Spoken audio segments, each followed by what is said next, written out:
ایک امانتدار چرواہا۔ حضرت عبداللہ ابن عمر رضی اللہ تعالی عنہ بہت مشہور صحابی ہیں۔ ایک مرتبہ وہ کچھ لوگوں کے ساتھ مدینہ منورہ سے کہیں جا رہے تھے۔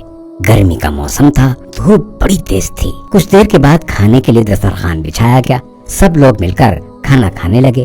تبھی لوگوں نے دیکھا کہ ایک آدمی ان کی طرف چلا رہا ہے۔ وہ ایک چرواہا تھا جو اپنے مالک کی بکریاں چراتا تھا۔ اس نے قریب آ کر لوگوں کو سلام کیا۔ حضرت عبداللہ ابن عمر رضی اللہ تعالیٰ عنہ نے اس کو کھانے کی دعوت دی۔ اس نے کہا، حضرت میرا روزہ ہے۔ لوگوں کو بڑا تعجب ہوا کہ اتنی سخت گرمی میں روزہ۔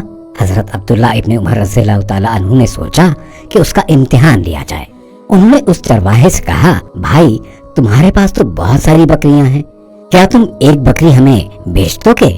ہم اس کی قیمت بھی دیں گے اور افطاری کے لیے گوشت بھی دیں گے۔ چرواہے نے یہ سن کر کہا، حضرت یہ بکریاں میری نہیں ہیں، میرے مالک کی ہیں، میں تو ایک چرواہا ہوں، میں کیسے دے سکتا ہوں؟ حضرت عبداللہ ابن عمر رضی اللہ تعالیٰ عنہ نے کہا، بھائی اتنی ساری بکریوں میں سے ایک بکری دینے سے کیا کمی ہو جائے گی؟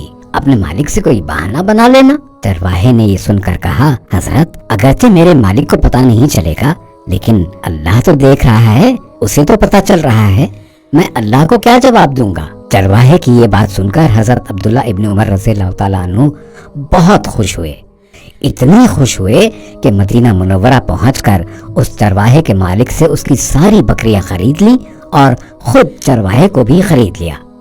پھر چرواہے کو آزاد کر کے ساری بکریاں اس کو دے دی۔